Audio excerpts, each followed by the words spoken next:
Okay, so in this video we're going to go through lumbar spine active range of motion with overpressures if you can, and Glenn's going to go through the overpressures as we do that. So for our active range of movement into flexion, all we're going to get PJ to do is put his hands on his front of the legs and then just sliding down the legs as far as you feel able to go. Again, you're obviously looking with this at range of motion. You can look at the contour of the spine to see whether there's any rotation to the left or to the right. You can look for how far his fingertips are going in terms of the notes. You can write down how far he's going as an objective marker, and then come back up, PJ. Obviously you can look at fluidity of movement and how easily he gets down there as well. With all these, me and Glenn were just discussing, you go down twice before you overpress. So you do one movement down and back up, see how that feels. If they're not irritable and you feel like you can use an overpressure, then on the second movement you can do an overpressure. So if you do that again, PJ, so just down into that flexion, then Glenn's going to show us his overpressure. So we're going to come through, one hand on here, one hand on here, and we're going to cause a slight compression and an overpressure into flexion.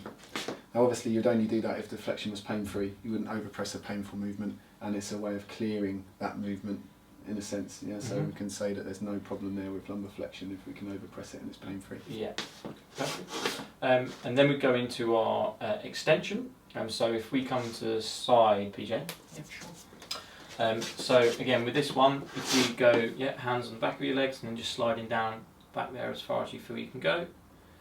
Again, what we're looking for, similar thing, look at the spine and come back up.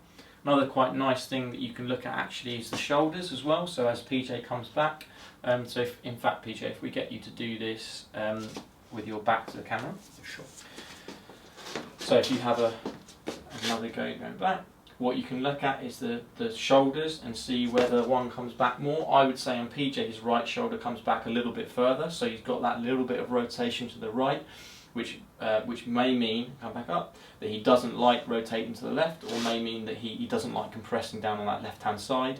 Again, you can't say that for sure, because it may be that actually he's tight on the anterior structures, so it might be that he doesn't like stretching the anterior structures, or he doesn't like compressing the posterior structures, but what you know is there's that little bit of rotation, so looking at that can be quite nice.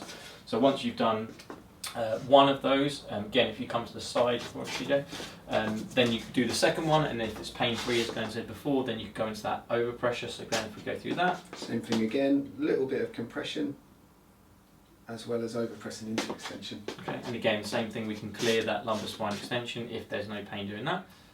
Okay, so the next movement we're going to go through is our side flexion. So PJ, if you have your hands flat on the sides of your legs, and then if we go down to the left as far as you feel able to go. Again, just looking for the spinal curvature, so looking for if there's any hinging through there, and then come back up. How far the fingertips go down on the leg, and you can note that down for our objective marker. And then if we do that same motion again, PJ, as far as you feel you can go. On the second motion, obviously, then you'd add that overpressure.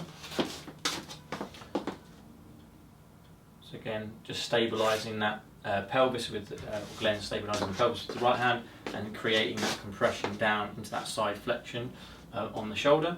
And the next one we're going to go through is our rotation. So obviously with the side flexion you do both sides and you check both sides. Just for the purpose of the video we can go straight into the rotation. So for this we'd obviously stabilise the pelvis to make sure that the rotation is coming from the lumbar spine. And then so if you and then we're going to hands across the chest and come round to the left as far as you feel you can go. Again, what we're looking for here is the angle of the shoulders to see one side versus the other in terms of how far you can come round. And then if you come back to the middle, and then we're going to go left again, PJ. So second time round, we can add that overpressure. Again, Glenn's just stabilising the pelvis with one hand at the back there. He's just cupping around that iliac crest to stabilise there, and then left hand coming onto the shoulder in order to create that more rotation. And obviously then you check the rotation on the other side, comparing side to side. Again, all of these movement tests, we're looking for range of motion, fluidity of movement, and symptom reproduction. And then from those, we'd go into our most provocative test, which would be our quadrant test. Then we've got our quadrant test. So this is going to be a combined test where we're looking at extension rotation. So again, what I like with this one is hands on the back of the legs, so palms on the back of the legs, PJ, and then we're going to slide just the right hand down the right leg as far as you feel able to go. So this gets our extension and rotation. And what you can do as well, which I like with this, is you can use the fingertips in order to create an objective marker through there to see, and then back up. And then again, second movement, go down, and then Glenn, if you overpress that for us. We're going to bring in a little bit more rotation. So again, your hand, Glenn, at the back there, what are you kind of holding at the back? Stabilising the pelvis, again trying to make it specific to the lumbar spine. Nice just base with my hand on there.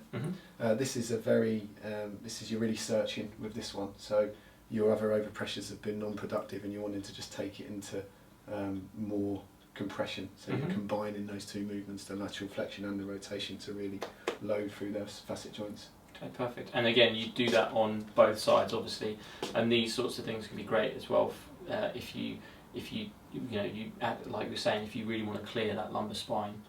So they are our active range of motion tests for our lumbar spine.